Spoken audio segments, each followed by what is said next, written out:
All right, everybody. Good evening. Chocolate people, welcome to the Chocolate Hive. I am your host, Mr. Chocolate, and once again, we have our resident co-host with us, Coach K. How you doing? I'm doing well, Mr. Chocolate, and hi, audience. Yes, yes, yes. And today we have a good show for you entitled The Manchurian Candidate. Now, before your mind gets to wondering, Now, Coach K will female explain man. everything. Yes, the Actually, female Manchurian Candidate. yeah, the title actually should say the female Manchurian candidate. And I'm sure first of all, I want to say hello to all you guys in our podcast land. I'm glad you guys are continuing to join us and adding a few more listeners every week. That is exciting. Hopefully, by the end of this year, we will have a substantial amount of people who are listening. And I will always recommend for you guys not just share this information with others, but think about how you and whoever you're sharing with can build a community because this is about building a network of um, the future. Okay, you guys are the future. I'm trying to help you prepare for the future because you're going to have your own families in the coming years, and you're going to have to know this information that I'm giving you that was not really given to us when we were your ages or younger. Because the country has never been set up to educate the citizenry, specifically the melanated citizenry who actually built this regime we call a country. But we're gonna be okay with that because we gonna handle our business and we gonna do it with grace, with poise, but also with boldness. We're not backing down because we can't afford to back down. Because as we see, ah, the world is chaotic and it's going to get more chaotic. That means we have to keep our feet to the ground, our ears to the wind, and our head on swivel. Okay, and with that being said, um, the female Manchurian candidate, for you guys who probably have watched the recent, I don't know how long it was when um, Denzel Washington, and I'm sure you guys know who that is, who played 2004. Okay, 2004. So if some of you guys are just 20 or younger, you may not have seen the movie.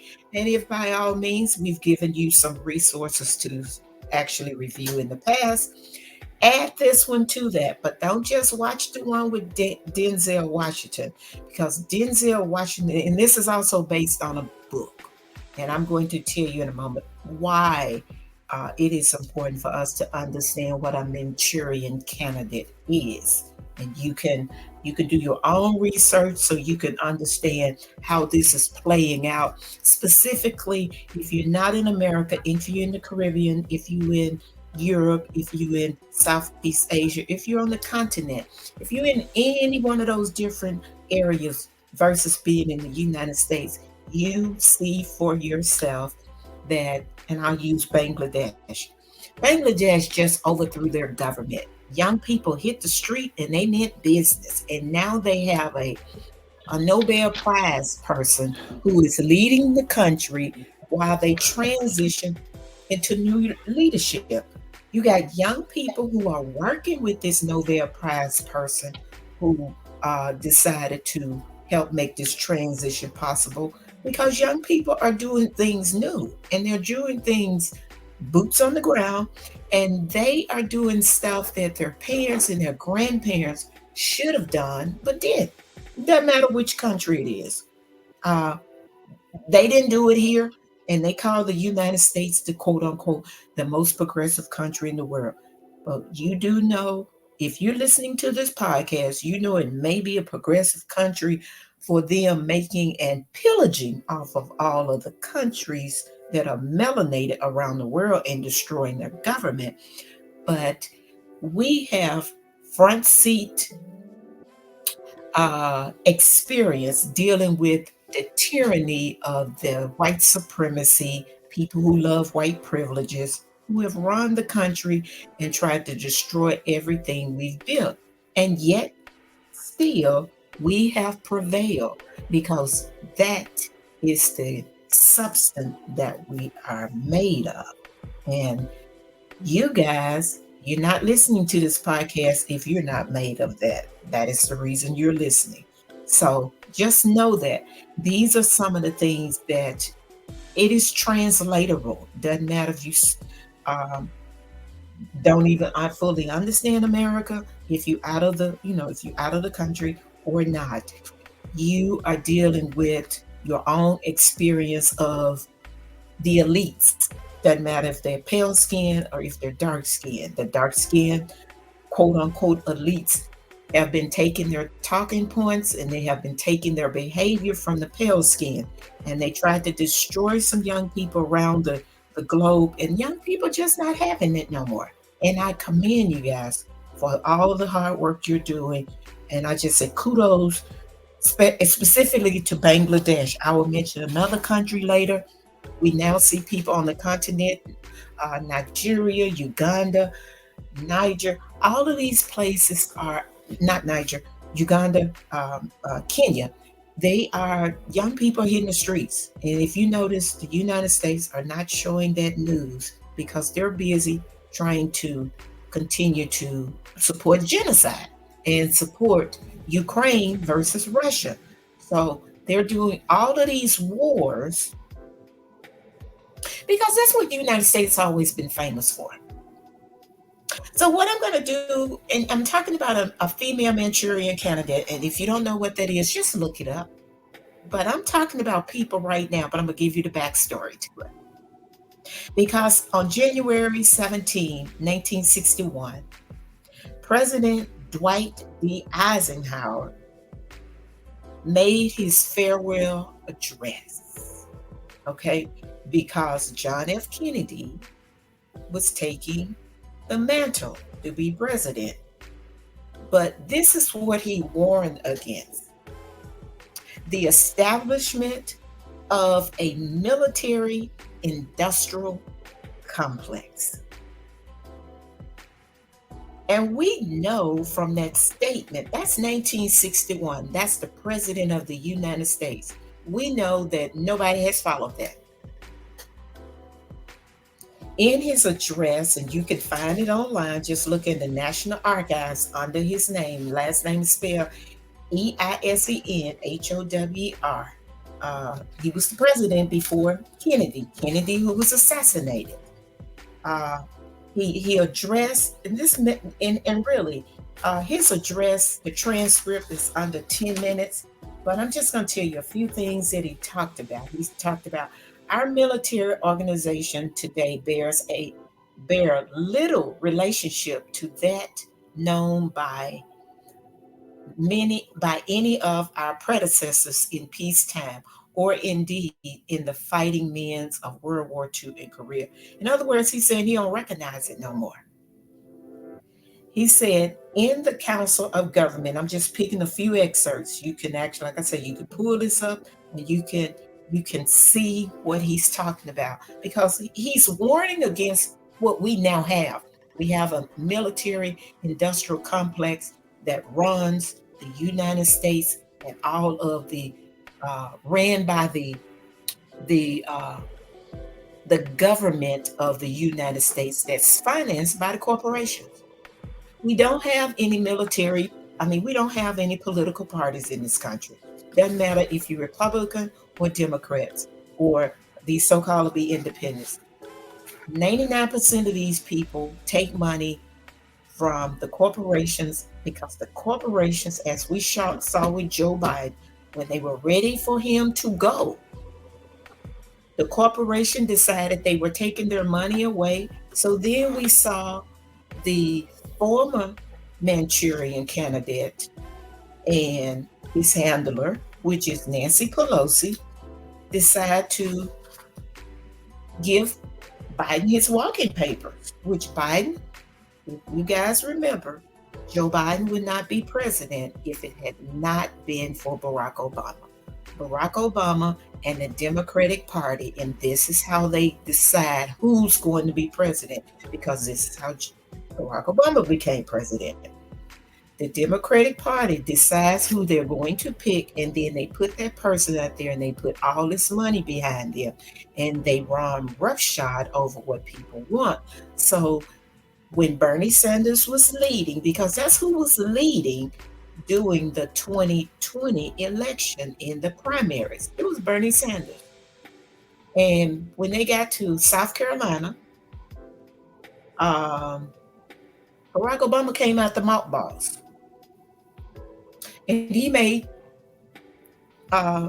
promises to all of these different people, uh, Buttigieg, Klobuchar, Kamala Harris.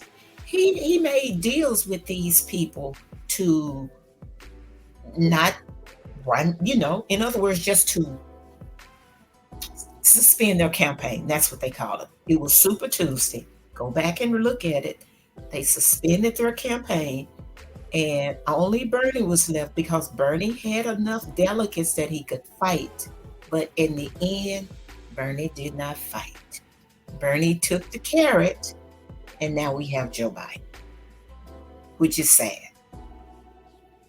And you guys, the reason I'm going through this podcast, we're going through this podcast tonight, because we must learn our own politics, because we cannot change the structure in our country if we do not know how the society is run.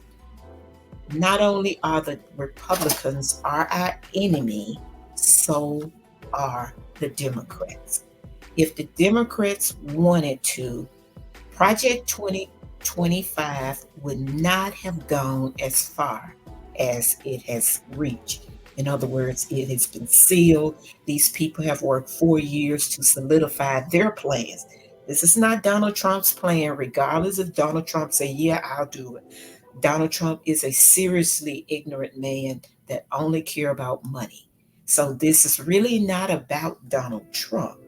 This is about how politics run this country, and they pick people who they can handle, okay? Who's palatable. We've seen that. And I'm going to read just a few more excerpts, and then I'm going to let Mr. Tucker come in to give you guys a list of the presidents who have served after Dwight D. Eisenhower, and just give you a tidbit. Dwight D. Eisenhower said, in our council of government, we must guard against the acquisition of unwarranted influence, whether sought or unsought, by the military-industrial complex. So you see, this man continues to say this throughout his speech. The potential for a disastrous rise of misplaced power exists and will persist. So, in other words, he gave the whole country a warning. And one of the parts when he get close to the end of his speech, he says, yet in holding scientific research and discovery in respect, we must also be alert of the equal and opposite danger that public policy should itself become the captive of a scientific, technological elite. I mean, even if we close the podcast out right now, that's enough information to tell us that we are seeing this right now. You see Elon Musk trying to partner with everybody around the globe to try to give them quote unquote satellites. And then he's trying to run stuff. He's trying to run a communication so he can decide who's going to be on there and who's not. And we have a president. That's why I said it is significant that we learn our history. Dwight D. Eisenhower, and I'll say this again, he was the last president to actually be a president of the people. We have not had a president of the people since then. That's my point. We've had candidates with handlers, and in some cases, such as Kennedy, there were also Manchurian candidates who met with them and helped them meet their fate of death. So, um, Mr. Chocolate, if you would help our audience to understand who some of these Manchurian candidates have been, and I will come back and I will elaborate a little bit further how nothing has changed other than now we have a female who's almost at the point, possibly is going to be the president, but we're going to tie her into this whole subject matter that we're talking about that the president in 1961 made an address about. Okay, floor is yours. Uh, all right. So, let's start with Dwight D. Okay, Dwight D. Eisenhower was the last real president. He was from Kansas. He was Republican. He served from 1953 to 1961. The first president after him, John F. Kennedy, from Massachusetts, and he was a Democrat. He served from 1961 to his assassination in 1963. Lyndon B. Johnson, Democrat from Texas, served from 1963 to 1969. The next president was Richard Nixon, who served from 1969 to 1974. He was a Republican from California. Gerald Ford served from 1974 to 1977, and he was a Republican from Michigan. Jimmy Carter was a Democrat from Georgia. He served from 1977 to 1981. The next president after that was Ronald Reagan. He served from 1981 to 1989. He was also a Republican from California. The next president was George Herman Walker Bush, 1989 to 1993. He was a Republican from Texas. After him, you have Bush Senior. Oh yes, Bush Senior. After Bush Senior was Bill Clinton, who served from 1993 to 2001. He was a Democrat from Arkansas. Then you have Bush Jr., George W. Bush, who served from 2001 to 2009, and he was a Republican from Texas. After Bush, you have Barack Obama, who served from 2009 to 2017. He was a Democrat from Illinois. The next president was Donald Trump, who served from 2017 to 2021. He was a Republican from New York. And our current president is Joe Biden. He was a Democrat from Delaware. He's currently serving. He's been serving since 2021. And that is the list. Thank you so much. And as you guys see, we've had both parties.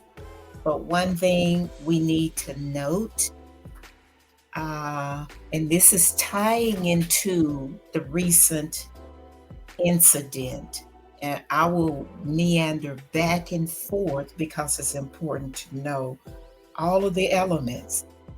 You have Kennedy, first of all, who was assassinated. It's interesting, and you must ask yourself, well, why was the president assassinated in the country? And if you have the rest of the list, Mr. Chocolate, I'm about to talk about assassination, but I want you, if you have them, give the name of the leaders.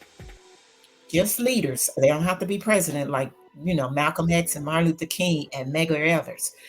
Give the list of assassinations that happened from 1961 to current. Oh, And wow. It's a big list. well, I mean, if you have, I mean, you can just pick a few, and you can just tell when they were assassinated. Because assassination means this is a political job. This is a political hit job. So Donald Trump attempted assassination was not the first, but it has all of the making of a Manchurian candidate. And that's what I want you guys to recognize. I said female because at this point we are about to have a female president, possibly. But the same thing applies because we had Donald Trump being an assassination attempt at one of his meetings by a person from his own party. Those are just facts. But then you have to ask the question, how is it that this person got that close to the ex-president? Now I'll let you guys work with that offline with your community. You don't have to like Donald Trump, but you still need to know the politics that has been done in this country. Donald Trump is a Republican and somebody shot at him. Somebody killed a Democratic president. And we have layers, we have nuances of all of these things when it does not go the corporate way. Corporate money has a way of killing its leader. And I'm just going to give you one hint. Julius Caesar, this is the same thing, because it was the Senate who killed this man in the Senate. Okay?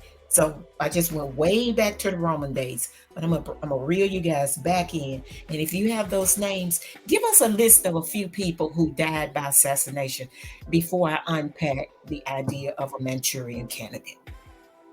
Okay. So 1960, 1960, you have Hazza Majali. He was the Prime Minister of Jordan, August 1960. Abebe Aragai, Prime Minister of Ethiopia, December 1960. Rafael Trujillo, the President of the Dominican Republic, May 1961. Medgar Evers. Oh, okay. So I'm gonna go in chronological order.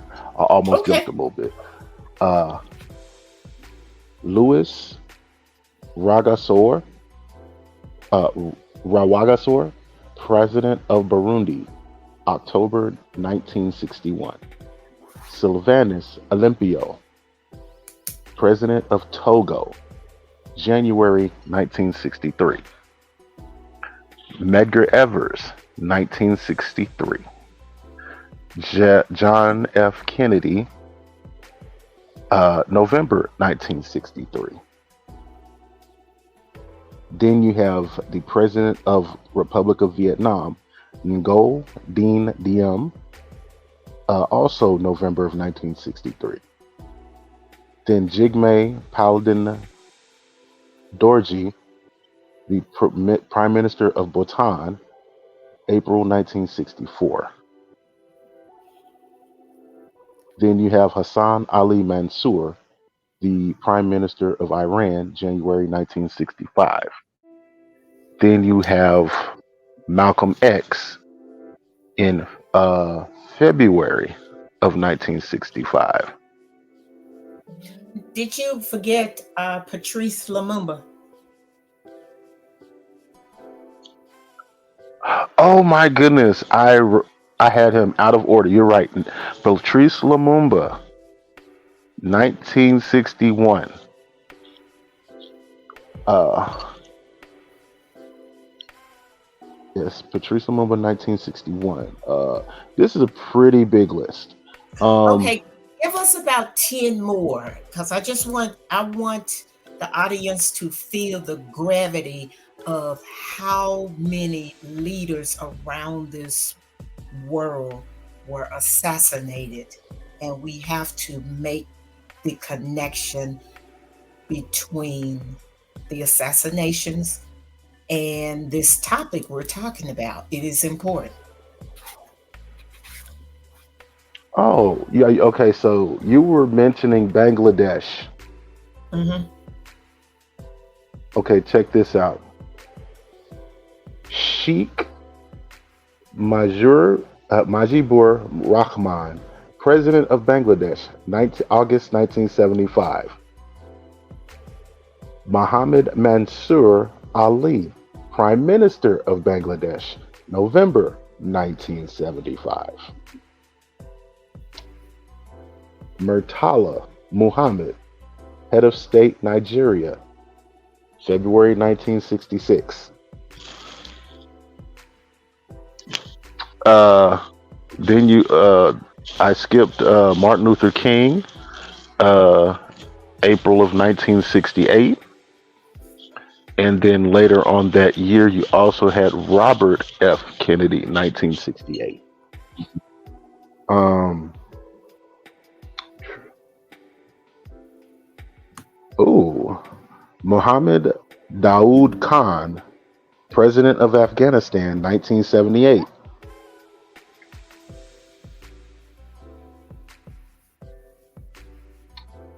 Prime Minister of Guinea-Bissau, Francisco Mendez, July 1978. Park Chung-hee, President of Korea, October 1979.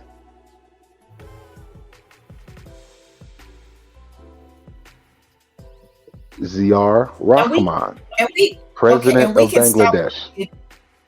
Okay, we can stop when you get to 1980 because then I can bring the rest of it into the follow up if you want. Okay. Uh, Francisco Sá Carneiro, Prime Minister of Portugal, December 1980. William Tolbert, President of Liberia, uh, April 1980.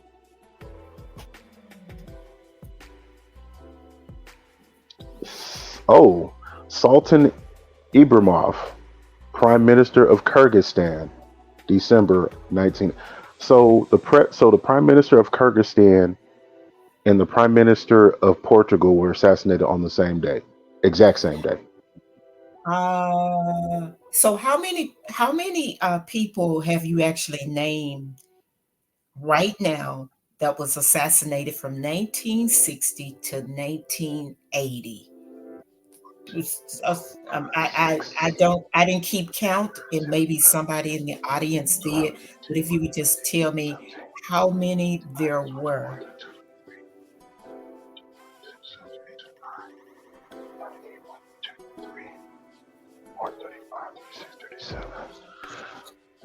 38, 39, 40, 41, 42. I got 42. Okay, so we have audience. Listen to that. We have 42 leaders in the community and the heads of states who were assassinated. And the reason for this topic tonight is because after 1961, when our president of these United States, Dwight D. Eisenhower, made that farewell address, the next year there was an interesting movie came out. And as we've taught you guys, Hollywood make movies because that's a part of social engineering. That's all Hollywood served for. It's served to keep us asleep, mentally asleep, and to indoctrinate us to all of this propaganda that the state has set in place. Because if you there's another movie, War of the World, that was 1939. But look how I go back from 39 to now in 1963, we have the United States putting on film, um, talking about a Manchurian president because this was supposedly um, a career a career war vet and his whole crew who had been brainwashed. And the book itself talk about this was the first time that word was introduced into the lexicon in the United States. And Frank Sinatra was one of the advocates who was eager to make sure this movie was made. I don't know why, but I'm sure some of you guys who are history buffs on movies can make that connection if you understand who Frank Sinatra is.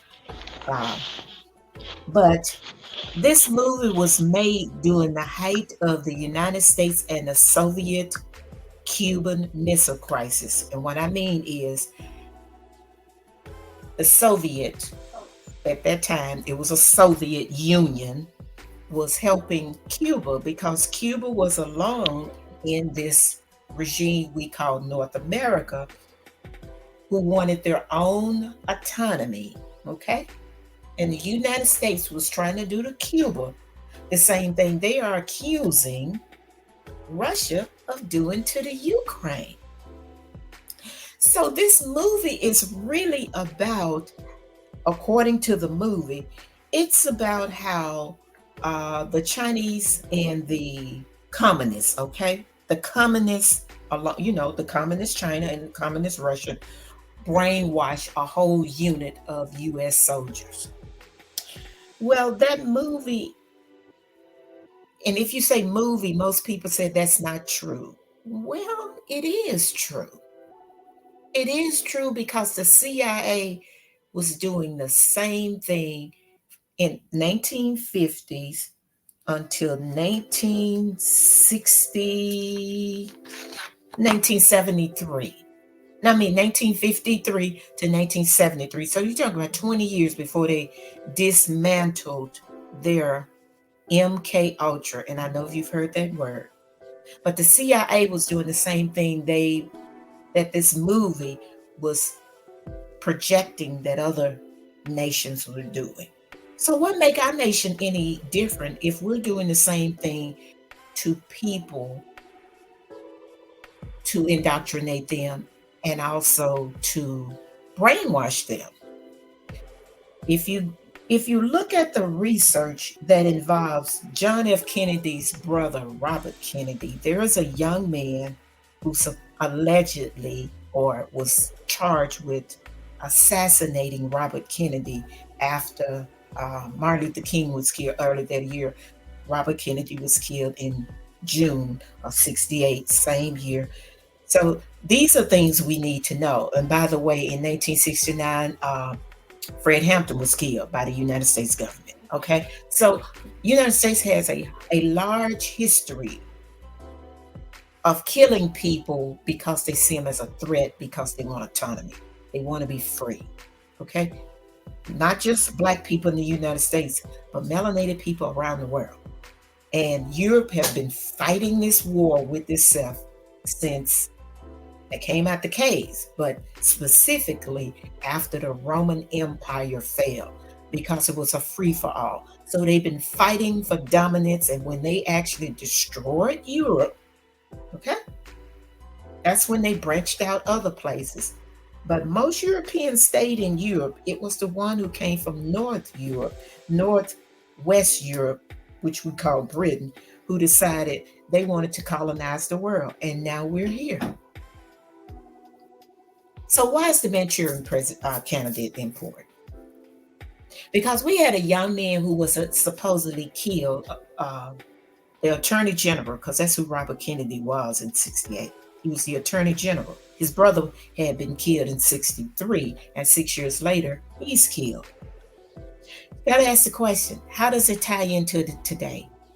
A few weeks ago, and for you guys who don't like the Republican Party, you still need to understand the politics. I'm going to keep saying that.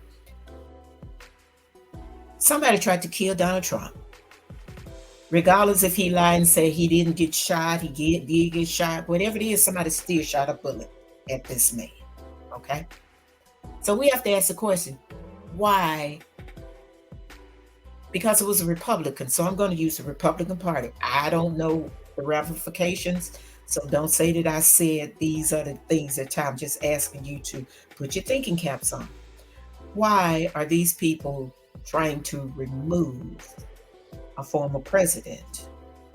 Remember, our government is ran by corporations. So I'm talking about corporations. I'm not talking about a quote unquote a a smear on the Secret Service, because I don't know, or anyone else. What we do know is the young man who tried to kill Donald Trump caught a bullet himself. But I want you to try to look at this and do some deep dives and then find out what you come up with. And if you come up with something that we can actually use for the future discussion, drop us an email. Because the young man who supposedly, and I keep saying supposedly, because there has been deep dive done by psychologists who have worked with military people and people who have worked and been in trauma, who have actually discovered this young man had been brainwashed. That's why it's important, because that's what the Manchurian candidate is about. It's about a person who came back and tried to. His goal was to kill the person who was about to be president. Okay, but that's all I'm gonna say about the movie, because I'm more concerned that we learn about real life. So if you want to watch either one of those movies, they have two different angles. Denzel Washington angle is a little bit different than the 1962 version. Same movie, just a different twist. In other words, Denzel is playing the person in the military, whereas the 62 is the person who becomes the candidate. Denzel is talking about they all were, because all of these people were in the unit together and had been brainwashed. So they're trying to fight against this concept that had been done on them to try to find some resolution, because that's a dangerous place and space. But I would also have to add here that there is a thing called Havana syndrome. Havana syndrome is a series of debilitating symptoms that first affected the U.S. intelligence officers and the embassy staff stationed in Havana, Cuba, in 2016. And the researchers in the beginning attempted to dismiss these staffers to say that they had psychosomatic by being under stress. And right now there are more than 130 people who used to work with the intelligence. This lines up with what's supposed to be a movie. But we're talking about real stuff now. These people are suffering from a syndrome that is ruining their lives. It says psychosomatic cause such as stress may result in microwave weaponry. Symptoms are similar to concussions or mild head injury. Mostly have been reported by diplomat, intelligence officers, military officers, and their family member who were deployed on foreign soil. So we have our own government because the CIA put this in place. Okay, the CIA. But this is the kind of stuff that we need to know. Because even while that was going on in the 50s and the 60s, there is something more nefarious that was still going on with Black people, that only thing it gets is a honorable mention anytime people want to talk about, well, it happened to Black people. Black people still being targeted. From 1932 to 1973, Tuskegee was doing experiments on people. Now, mind you, the Manchurian Candidate and the MK Ultra is the same process. And the United States was doing MK Ultra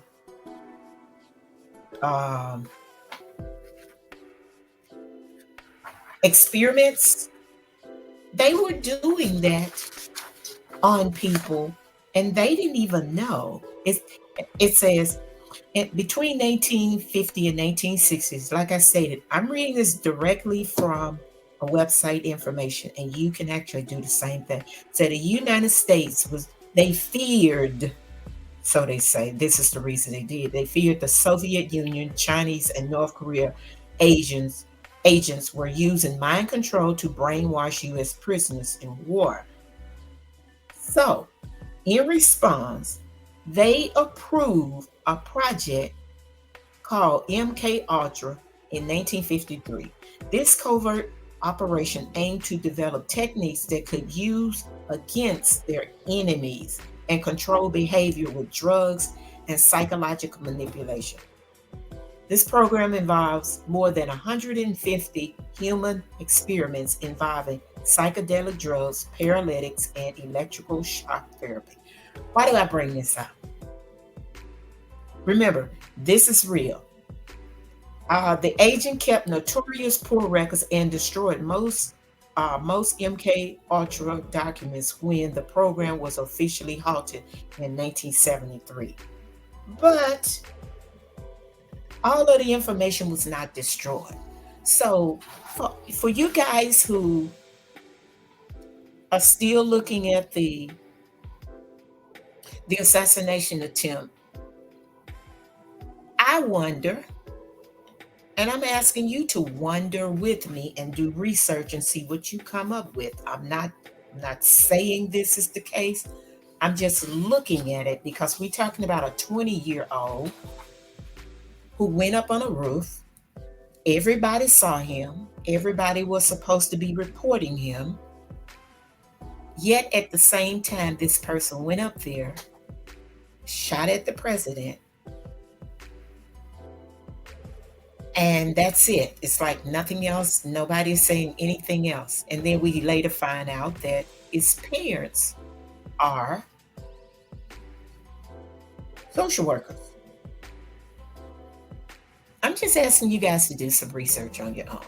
Because in the movie, which is sad because the Manchurian Candidate, the actual movie, this man's mother was his handler.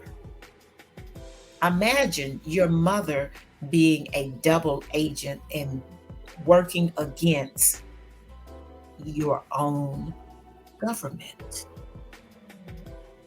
We are experiencing that right now in this country. And we cannot, quote unquote, say one group versus the other, because let me mention one other Manchurian candidate, Barack Obama. Barack Obama, under his administration, and you can look this up, he decided it was okay that the United States start spying on its citizens. It was only after Edward Snowden discovered what the United States was doing, and he was working for a private contractor, okay, outsourcing, not allowing the government to do their own work. He's working for an outsourced corporation that's earning all the taxpayers' dollars by having these different entities set up right here in our country or even somewhere else, because he was in Hawaii. Okay. But he was spying on US citizens. And that was under Barack Obama. Barack Obama also did something else because he tried to limit freedom of speech. That is why Julian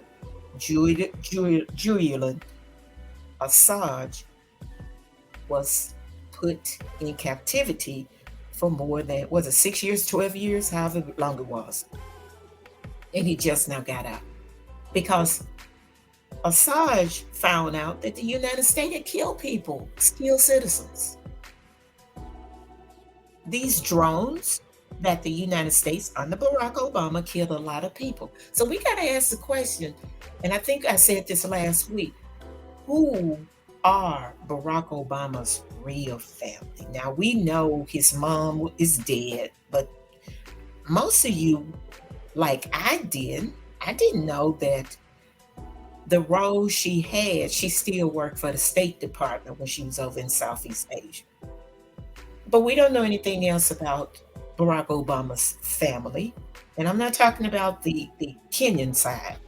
I'm talking about the American side because we have people who work with other, like President Eisenhower said, they work with other elites around the world because the whole idea is how do we keep the regular people just doing the hamster wheel thing.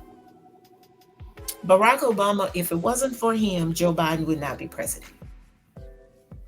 If you guys remember back in 2020, Bernie Sanders was leading in the polls when they were pretending to allow us to have our own voice as citizens.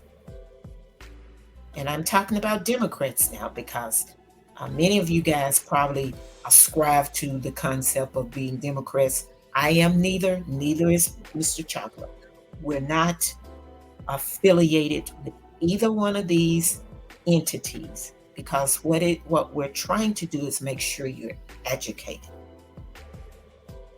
The white media, be it the liberal as they call themselves or the conservative, they will badmouth each other all day, but at the same time, any laws that are passed,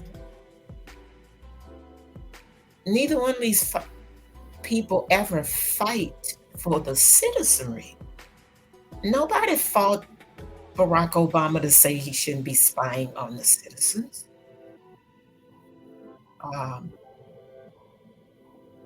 That was Julian Assange and that was Edward Snowden. And the United States wanted him to be extradited back here so he can be prosecuted. Both of these men. The only thing they were doing is making sure the United States citizen know that the government is not treating us like we have some type of autonomy in our lives. So to look at what these people have done with Project 2025, Project 2025 would not be as far as it is in solidifying some of these very archaic stance that they own and embrace if the people who have been prostituting themselves as representing citizens, and they don't, they represent white money, white corporation money, whether it be Republicans or Democrats. AIPAC should be registered as a foreign agent for Israel. But everybody is on board with allowing Israel, which is a foreign country, to massacre the whole population. And the only thing they want to do is make sure they get money. Oh, by the way, AIPAC primaried, meaning they found people to run against the squad. And if you notice, if you guys would please stop adopting the names that the so-called be public continue to give us. Most of these people on there are people of color, as they say. But right now, the people that's been primary, they're black people. The young man from New York was a black man. The lady from Missouri, that's a black woman. And they're gonna keep trying to primary people who want to speak for everyday people, everyday citizens, because they want to make sure that this regime does not fall. But this regime going to fall because Project 2025 has tapped into everybody's angst. Okay, when I say everybody angst, because they're trying to force white women to have babies. They don't care nothing about black women. Just know that. So this law that they're putting in place, they're trying to make sure white women have babies. In their policy of Project 2025, they're even talking about women should be, in other words, you should be made to have children. You should not have to have an option to delay having babies. Okay? Taking all bodily autonomy away. Well, the Manchurian Candidate right now is Kamala Harris. Nobody voted for Kamala Harris to be running for office. We just get to see what they've always done.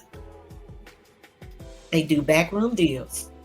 They forced Joe Biden out. Joe Biden shouldn't have ever been in there because he was suffering some type of uh, mental decline back in 2020. But I also need to remind you guys of something else. The Republicans tried to name everybody woke, woke virus, woke this, woke that. The first person who talked about wokeness was Barack Obama in 2020 when young people did not want to vote for his candidate. Barack Obama and Kamala Harris are equally as nasty when they talk to black people. And right now, Barack Obama and Nancy Pelosi is Kamala Harris's handlers. Kamala Harris has no business being president based on her history, based on her ability to deliver a message. If any of you guys saw her in Detroit and young people were heckling her, she got all in her feelings. You could see it on her face. She got a frown. Imagine Kamala Harris trying to talk to foreign leaders. She's not going to have her handlers to try to tell her everything. Going back to some of these other people who on this list. Ronald Reagan had dementia the whole time he was a president. But that's what happened when you have a Manchurian candidate president.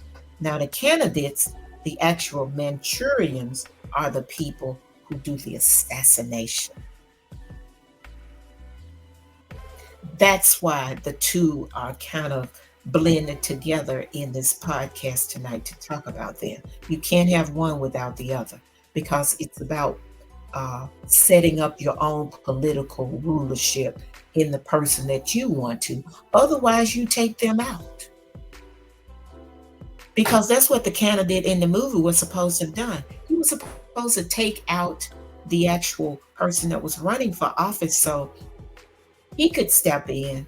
And instead of him doing that, he took out the person who had been manipulating him, who had been his mom the whole time. Well, we have Manchurian candidates. I would say, my opinion, that young man that was up on that building was a Manchurian candidate. Don't know if he had been brainwashed, whatever case may be, but somebody convinced this person that was a good idea to try to shoot at the former president. And I still say, because everybody was Republican, you got all these people with guns, and somehow dead men don't talk, so he can never tell you who he was working with. But we're about to enter into more dangerous area, the more dangerous arena. Because Kamala Harris, first of all, she has nothing to offer to black people. She's actually condescending to the whole group of us. Kamala Harris is not technically, even though she was born on the soil, I would have to call her the same thing they call all foreigners who come over here. She's an anchor baby. Neither of her parents are American. And I take it a step further. She talks about her Hindu roots. So now we're about to have the first Hindu president. With all these people who talk about all of their Christianity, you're about to have a Hindu president. Because you're trying so hard to have power structure. And power don't really care if you're Hindu, if you're an atheist, as long as they can get their money. And they can still do all the nefarious things around the world. Corporations do not care. They only see green. But what we can do is keep focus on our own tangibles, because reparation is our agenda. Having the police held accountable, some laws to protect us is what we should be doing as a group. Holding these politicians' feet to the fire is what we need to do, not just on the national level, but the local level. Because it's not the national that's killing everybody in the street. These are everyday people walking around with us. But if you notice, Kamala Harris went to that young man's funeral in Memphis and made all of these gestures from the pulpit. And I'm, I'm, I can't say I'm sorry. It bothers me that we get excited and emotional about empty rhetoric, because her information was empty rhetoric, and so was the rhetoric from what's the man name, Sharpton. They've paid Sharpton off, so he's a good foot soldier for white supremacy. Al Kamala Sharpton. Harris, yes, his name. What I call him? Just Sharpton. Anyways, um, Kamala and Donald Trump have been good figureheads for Corporation of America, who runs the politics. Doesn't matter which side, just as long as they get their their their tax breaks and can put draconian laws into place to keep us at the bottom. So if we can educate ourselves, we can move the needle from being at the bottom, because we can find people to run in our local elections, our national elections before the state election, before you get to the national elections. And for those of you who are thinking about going to another country, I would recommend that you learn about these countries and don't do what immigrants have come over here to do. Come over here and try to tell us who we are, i.e., Kamala Harris and Barack Obama. Barack Obama grew up in Southeast Asia just like Kamala Harris's family. Kamala grew up after age 12 until she graduated high school in Canada. Kamala went to an HBCU, and somehow these people have made her, as they call, black. Black, as we talked about earlier this year in a few podcasts back, black means that we are at the bottom. Because if that's the case, if they're going to call us quote unquote black, then when will we get to be American? Because the only thing we have is a nationality. Because Europeans in America call themselves white. They don't call themselves American, but everybody who come over here call themselves quote unquote by their ethnicity. And they call themselves by their ethnicity, but at the same time, they're calling themselves by their nationality. Europeans never say, I am white American. They just say, I'm white.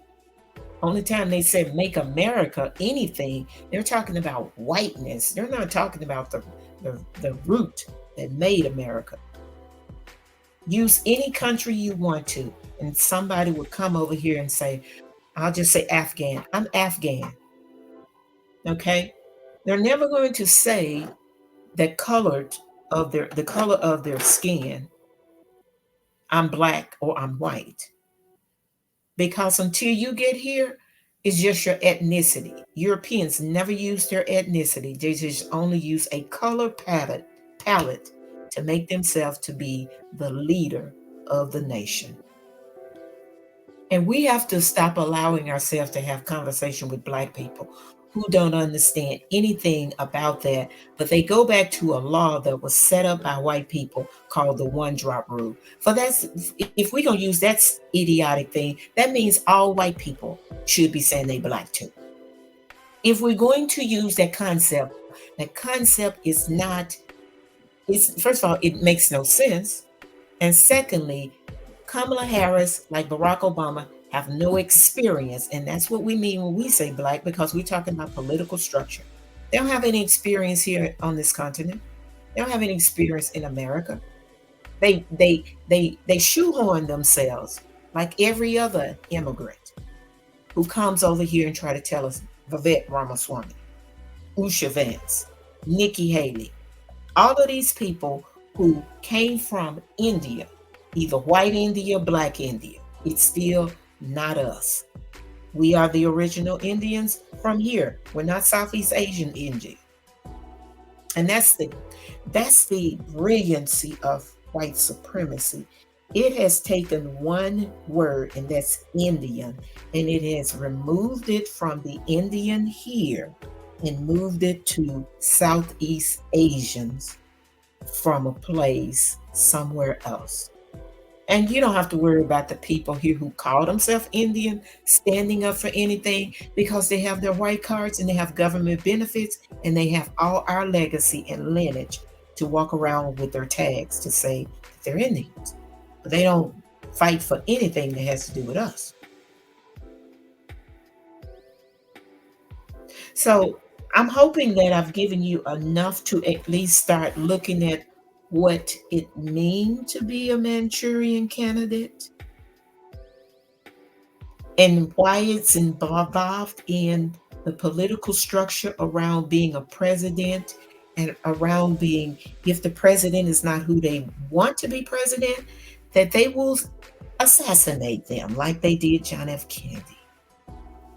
And as we saw recently, somebody didn't like what Donald Trump was doing. I don't care for Donald Trump, but that does not mean he's supposed to catch a bullet. That's the same way people felt when John F. Kennedy actually caught a bullet. So we need to look at this or look at all of the rest of the leaders around the world. Who do you think, and then I'm going to land my plane, who do you think had all of these rulers around the world assassinated? Specifically, Martin Luther King, Malcolm X, Medgar Evers, and I'm just going to say all of the leaders on the continent. Just do your research. And with that, I'm going to land my plane.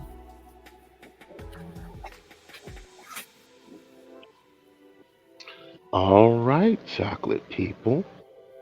If you have any questions or comments, please send an email to therealchocolatelife@gmail.com. Also, check out the Chocolate Life podcast on multiple platforms: Apple Podcasts, Amazon Podcasts, Jam, Pandora, iHeartRadio, TuneIn Radio, Castbox, Zencaster, and any other platforms. Disclaimer: the Chocolate Life podcast is not pushing any religious or political affiliation.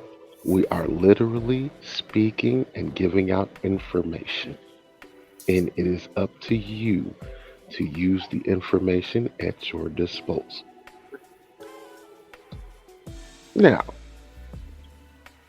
we want you to enjoy the last parts of your weekend and get ready for the new week. Remember, be safe, be vigilant, keep your head on a swivel, and stay ready so you don't have to get ready. All right? Be safe, chocolate people. This is your host, Mr. Chocolate, and I'm out.